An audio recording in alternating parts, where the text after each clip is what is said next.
This is the story of Adam and Eve in the garden from the book of Genesis, the first book of the Old Testament. In the beginning, God created the heavens and the earth. The earth was without form or structure, and darkness was over the surface of the deep. The Spirit of God was hovering over the face of the waters.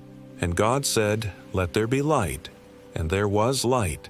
And God saw that it was good. And God separated the light from the darkness. And God called the light day, and the darkness he called night. And there was evening, and there was morning, the first day.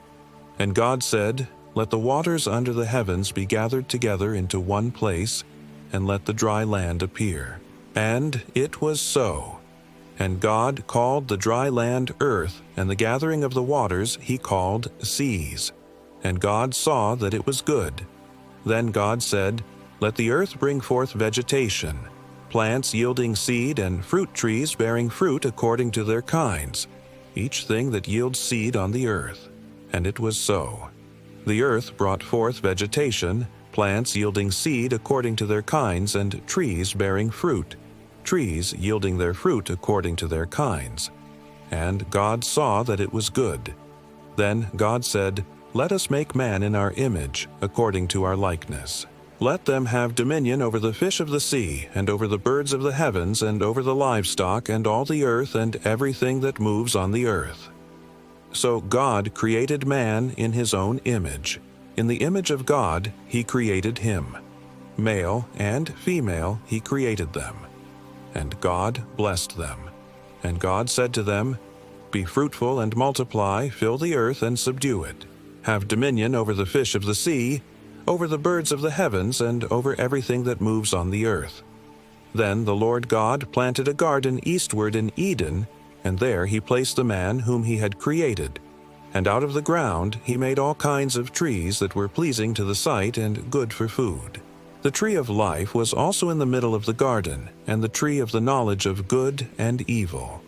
Now a serpent, more subtle than any beast of the field which the Lord God had made, he came to the woman and said, "Why did God tell you not to eat from any tree of the garden?"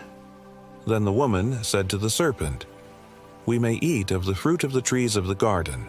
But God has indeed said, 'You shall not eat of the fruit of the tree which is in the middle of the garden, and that its fruit should not be eaten, lest you die.'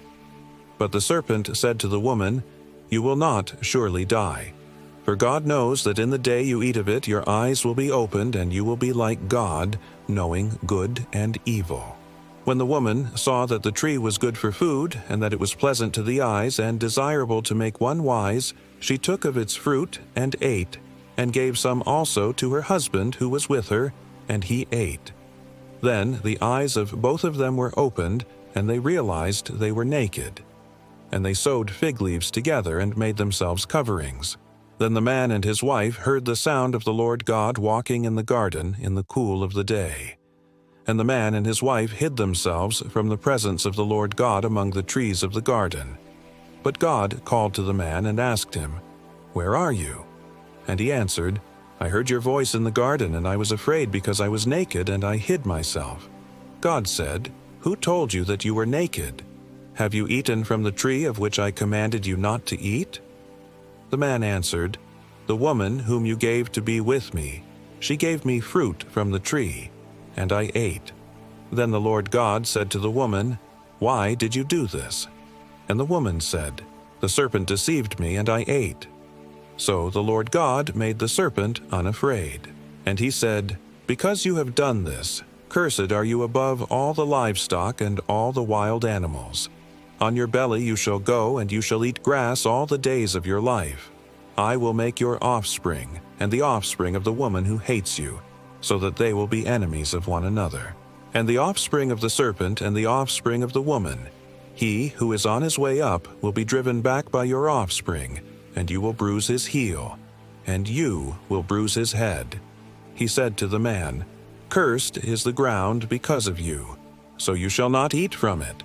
Thorns and thistles it shall yield for you, and you shall eat the plants of the field. In sweat of your face you shall eat bread till you return to the ground, for you are dust, and to dust you shall return." Then Adam named his wife Eve because she was the mother of all living. And the Lord God made garments of skin for Adam and Eve and clothed them. You can read the full text of this story in the book of Genesis, chapters 1 through 3. You can find more videos of stories from the Bible and the Quran on our channel.